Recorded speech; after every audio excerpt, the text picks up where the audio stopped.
So how to copy file names into the clipboard. So in this case we're going to use On Commander Pro file manager that you can download at oncommander.com, and then part of the tutorial that I've generated over there is how to copy file names to the clipboard. So let me zoom a bit.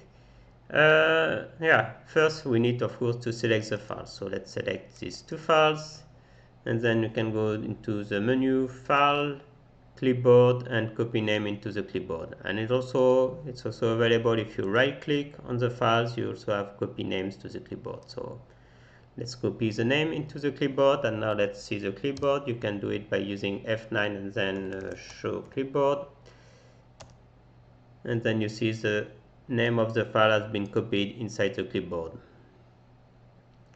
Now another thing is that instead of having only the file name, you want the full path of the file. So same thing, or in this case you can do here copy path to the clipboard, or you can go files, clipboard, and then copy path to clipboard.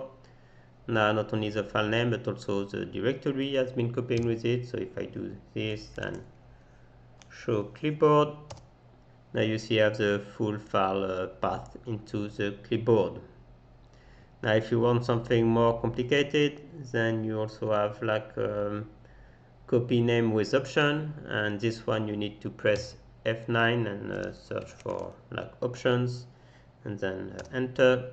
And now you can have things, for example, you don't want to include the extension of the file, and then instead of a new line for separator, you want like a dot comma, let's say, and then you see you can use the relative path. The tree is more like it will draw you a tree of the files. So let's go with this, for example, change \n to dot comma again, show clipboard, and now you see the name file don't contain the extension, and they are separated also with dot comma instead of being each new line for each file. Okay, if you like this video, put a thumb up and share it, and thank you for watching, and see you at the next video. Bye!